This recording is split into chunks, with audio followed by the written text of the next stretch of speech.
True. Nervous. Very, very dreadfully nervous I had been and am. But why will you say that I am mad? The disease had sharpened my senses, not destroyed them, not dulled them. Above all was a sense of hearing acute. I heard all things in the heaven and in the earth. I heard many things in hell. How then am I mad?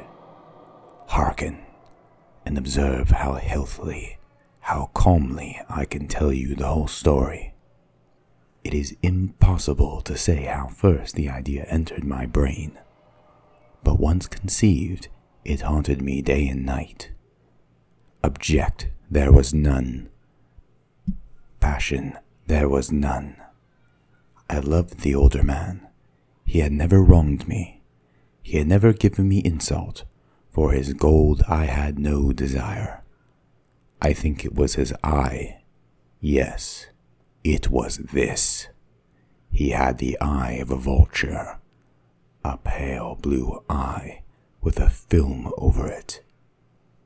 Whenever it fell upon me, my blood ran cold, and so by degrees, very gradually, I made up my mind to take the life of the old man, and thus rid myself of the eye forever. Now this is the point. You fancy me mad. Madmen know nothing. But you should have seen me. You should have seen how wisely I proceeded, with that caution, with that foresight, with that dissimulation I went to work. I was never kinder to the old man than during the whole week before I killed him, and every night, about midnight, I turned the latch of his door and opened it, oh so gently. And then, when I had made an opening sufficient for my head, I put in a dark lantern, all closed, that no light shone out, and then I thrust in my head. Oh, you would have laughed to see how cunningly I thrust it in. I moved it slowly, very, very slowly, so that I might not disturb the old man's sleep. It took me an hour to place my whole head within the opening so far that I could see him as he lay upon his bed. Would a madman have been so wise as this? And then, when my head was well in the room, I undid the lantern cautiously. Oh, so cautiously. I undid it just so much that a single thin ray fell upon the vulture eye, and this I did for 7 long nights, every night, just at midnight. But I found the eye always closed, and so it was impossible to do the work. For it was not the old man who vexed me, but his evil eye. And every morning when the day broke, I went boldly into the chamber and spoke courageously to him, calling him by a name in a hearty tone, and inquiring how he has passed the night. So you see he would have been a very profound old man, indeed, to suspect that every night, just at 12, I looked in upon him while he slept. Upon the 8th night, I was more than usually cautious in opening the door. A watch's minute hand moves more quickly than did mine. Never before that night had I felt the extent of my own powers, of my sagacity. I could scarcely contain my feelings of triumph. To think that there I was, opening the door little by little, and he not even to dream of my secret deeds or thoughts. I fairly chuckled at the idea, and perhaps he heard me, for he moved on the bed suddenly, as if startled. Now you may think that I drew back, but no. His room was as black as pitch with a thick darkness, for the shutters were close fastened through fear of robbers. And so I knew that he could not see the opening of the door, and I kept pushing it on steadily. I had my head in and was about to open the lantern when my thumb slipped upon the tin fastening, and the old man sprang up in bed, crying out, "Who's there?" I kept quite still and said nothing. For a whole hour I did not move a muscle, and in the meantime I did not hear him lie down. He was still sitting up in bed listening, just as I have done, night after night, hearkening to the death watches in the wall. Presently I heard a slight groan, and I knew it was the groan of mortal terror. It was not a groan of pain or of grief, oh no. It was the low, stifled sound that arises from the bottom of the soul when overcharged with awe. I knew the sound well. Many a night, just at midnight, when all the world slept, it has welled up from my own bosom, deepening, with its dreadful echo, the terrors that distracted me. I say I knew it well. I knew what the old man felt, and pitied him, although I chuckled at heart. I knew that he had been lying awake ever since the first slight noise, when he had turned in the bed. His fears had been ever since growing upon him. He had been trying to fancy them causeless, but could not. He had been saying to himself, "It is nothing but the wind in the chimney. It is only a mouse crossing the floor," or, "It is merely a cricket which has made a single chirp." Yes, he had been trying to comfort himself with these suppositions, but he had found all in vain. All in vain. Because death, in approaching him, had stalked, with his black shadow before him, and enveloped the victim. And it was the mournful influence of the unperceived shadow that caused him to feel, although he never saw nor heard, to feel the presence of my head within the room. When I had waited a long time, very patiently, without hearing him lie down, I resolved to open a very, very little crevice in the lantern. So I opened it. You cannot imagine how stealthily,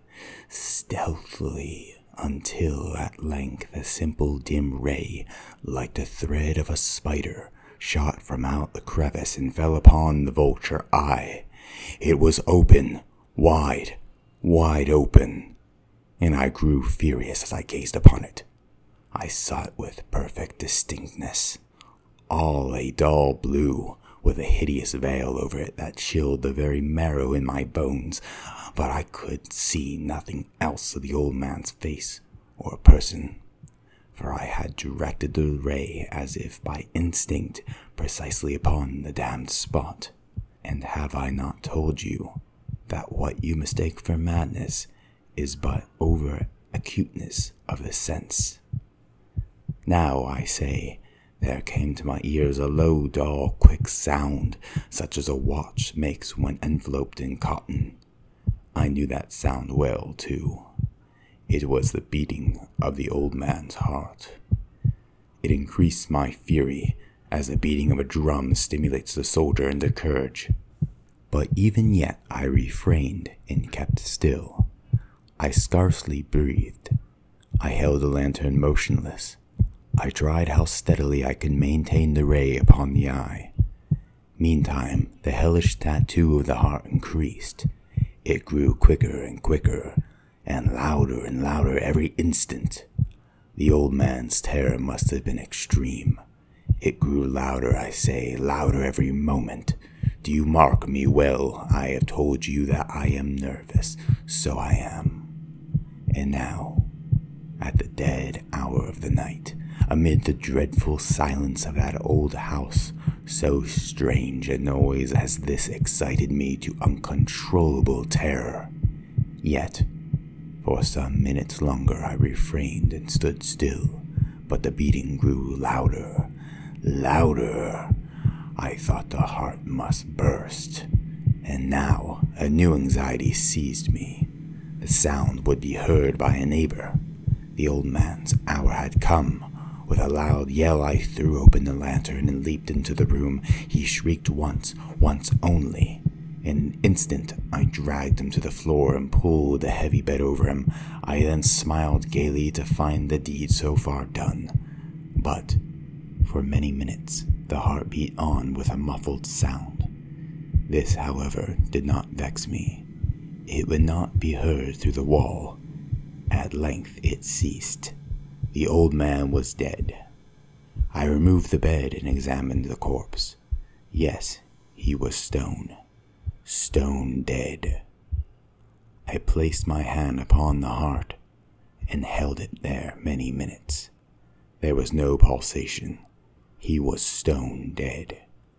His eye would trouble me no more. If still you think me mad, you will think so no longer when I describe the wise precautions I took for the concealment of the body.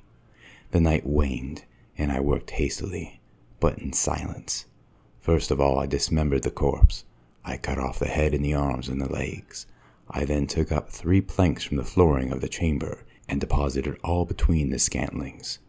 I then replaced the boards so cleverly, so cunningly that no human eye, not even his, could have detected anything wrong. There was nothing to wash out, no stain of any kind, no blood spot whatever. I had been too wary for that. A tub had caught all.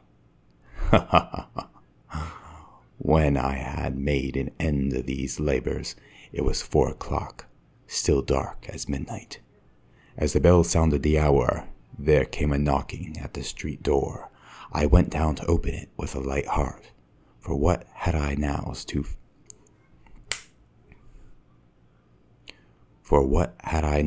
fear? There entered 3 men who introduced themselves, with perfect suavity, as officers of the police.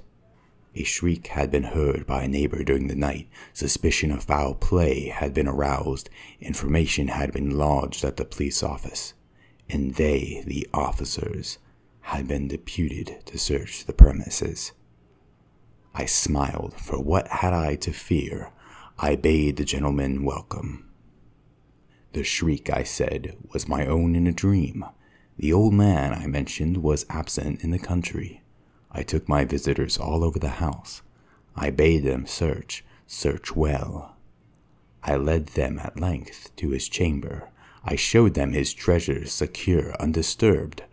In the enthusiasm of my confidence, I brought the chairs into the room and desired them here to rest from their fatigues, while I myself, in the wild audacity of my perfect triumph, placed my own seat upon the very spot beneath which reposed the corpse of the victim. The officers were satisfied. My manner had convinced them. I was singularly at ease. They sat, and while I answered cheerily, they chatted of familiar things, but ere long I felt myself getting pale and wished them gone. My head ached, and I fancied a ringing in my ears, but still they sat and still chatted. The ringing became more distinct. It continued and became more distinct. I talked more freely to get rid of the feeling, but it continued and gained definiteness, until at length I found that the noise was not within my ears. No doubt I now grew very pale, but I talked more fluently and with a heightened voice. Yet the sound increased, and what could I do? It was low, dull, quick sound, much such a sound as a watch makes when enveloped in cotton. I gasped for breath, and yet the officers heard it not. I talked more quickly, more vehemently, but the noise steadily increased. I arose and argued about trifles, in a high key and with violent gesticulations, but the noise steadily increased. Why would they not be gone? I paced the floor to and fro with heavy strides, as if excited to fury by the observations of the men, but the noise steadily increased. Oh God, what could I do? I foamed, I raved, I swore. I swung the chair upon which I had been sitting and grated it upon the boards, but the noise arose over all and continually increased. It grew louder, louder, louder, and still the men chatted pleasantly and smiled. Was it possible they heard not? Almighty God! No, no! They heard! They suspected! They knew! They were making a mockery of my horror, this I thought, and this I think. But anything was better than this agony. Anything was more tolerable than this derision. I could bear those hypocritical smiles no longer. I felt that I must scream or die. And now, again! Hark! Louder! Louder! Louder! Louder! Villains! I shrieked. Dissemble no more. I admit the deed. Tear up the planks. Here! Here! It is the beating of his hideous heart.